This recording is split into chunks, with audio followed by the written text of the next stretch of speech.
नमस्कार,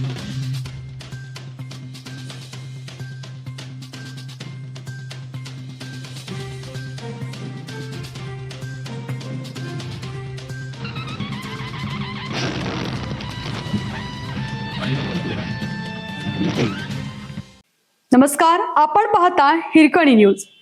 हिरकणी न्यूज प्रत्येक क्षण ताज्या घडामोडी आणि महत्त्वाच्या प्रत्येक बातमीसाठी नेहमीच. गोळीबाराने पुणे हादरलं, जमिनीच्या वादातून राडा, शिंदे गटाचा जिल्हा प्रमुख अटकेत. पुण्यातून एक धक्कादायक बातमी समोर आली आहे. पुण्यात जमिनीच्या वादातून गोळीबार झाल्याचा प्रकार घडला. पुण्यातील सुसपाषाण रस्त्यावर जमिनीच्या वादातून मारामारी आणि गोळीबार केल्याप्रकरणी उपमुख्यमंत्री एकनाथ शिंदे यांच्या शिवसेनेचे जिल्हा प्रमुख बाळासाहेब चांदेरे यांच्यासह एकाला बावधन पोलिसांनी ताब्यात घेतला आहे. पोलिसांकडून मिळालेल्या माहितीनुसार सुसपाषाण रोडवरील एका वादग्रस्त जमिनीचा ताबा घेण्यासाठी चांदेरे हे रात्री 1च्या सुमारास गेले होते. तेथे उपस्थित असलेल्या सुरक्षारक्षक आणि त्यांचा जोरदार वाद झाला. त्याचे पर्यावसान पुढे हाणामारीत झालं. या राड्यात चांदेरे यांनी आपल्या जवळील पिस्तूलमधून गोळीबार केल्याची धक्कादायक माहिती समोर आली आहे.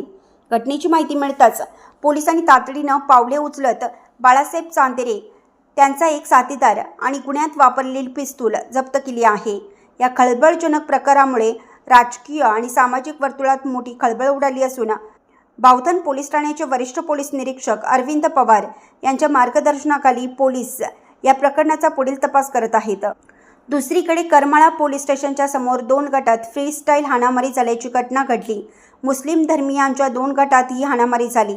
नगरपालिका निवडणुकीदरम्यान झालेल्या जुन्या वादाच्या कारणातून पोलीस स्टेशनच्या समोर हाणामारी झाल्याचे पुढे येतात. या फ्रीस्टाईल हाणामारीचे व्हिडिओ सध्या सोशल मीडियावर व्हायरल झाले असून यामध्ये पोलिसांच्या मध्यस्थीने ही हाणामारी नियंत्रणात आणली.